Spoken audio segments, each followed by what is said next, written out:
Conclave एक ऐसा ऐतिहासिक अनुष्ठान जो मध्य युग से लेकर आज तक अपनी महत्ता बनाए हुए है।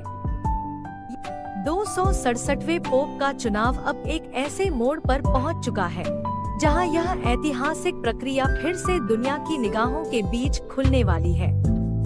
इस प्रक्रिया की जड़ें 1274 से जुड़ी हुई हैं, जब लगभग 1200 वर्षों तक रोम के बिशप के चुनाव में स्थानीय समुदायों की भागीदारी होती थी।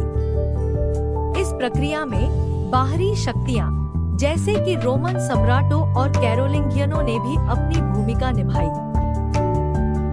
सदियों में कई बदलावों के साथ 1059 में पोप निकोलस द्वितीय ने यह तय किया कि केवल कार्डिनल्स ही पोप का चुनाव कर सकते हैं। 1179 में अलेक्जेंडर तृतीय ने इसे कानून के रूप में अपनाया और इसी समय से 2/3 बहुमत का नियम अस्तित्व में आया, जो आज भी लागू है। 1268 में इतिहास में सबसे लंबे कॉन्क्लेव का आयोजन हुआ। 2 साल और 9 महीने तक चले इस चुनाव ने इतिहास में एक नया अध्याय लिखा, जब कार्डिनल्स को महल में बंद कर दिया गया था और अंततः पोप ग्रेगरी 10वें का चुनाव हुआ।